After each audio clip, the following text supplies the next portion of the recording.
Hi everyone, welcome to a Live It Deep Dive. I'm here with Susan and we're going to be talking to her all about worms. But before we do that, Susan, could you just introduce yourself and let us know how come you know so much about worms?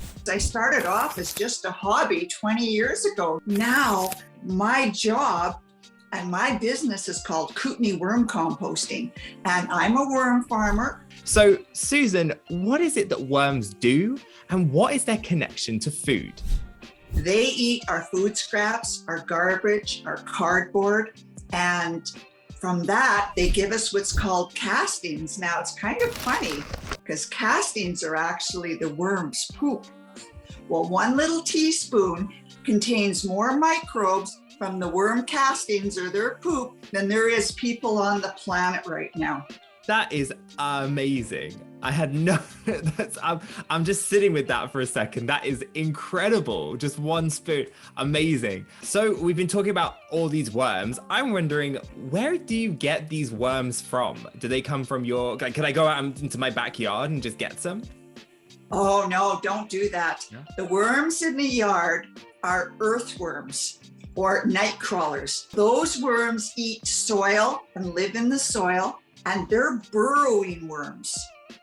These worms live on the top 6 to 8 inches, and they eat decaying material. So they're composting worms. So the best thing you can do is actually find a worm farmer and ask to buy some, and then you grow them yourselves and they multiply and build up yours, and then you can share those with other people. So what are some of the things that we can put into our worm compost? It's just about everything. So anything that's a fruit or a vegetable, and they need lots of cardboard. So we don't throw away any cardboard anymore. So we have a kid's question. Hi, my name's Oliver, and I'm wondering, how do worms eat without mouths? Worms have a mouth, but they've got really strong muscles. They don't have teeth, really strong muscles. And worms don't actually eat the food. They eat the microbes that are on the food.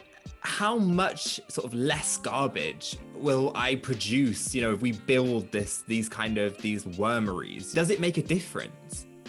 Oh, absolutely. Because out of every baggage kids that your mom asks you to take out to the trash, about 1/3 of that is all food that the worms would eat.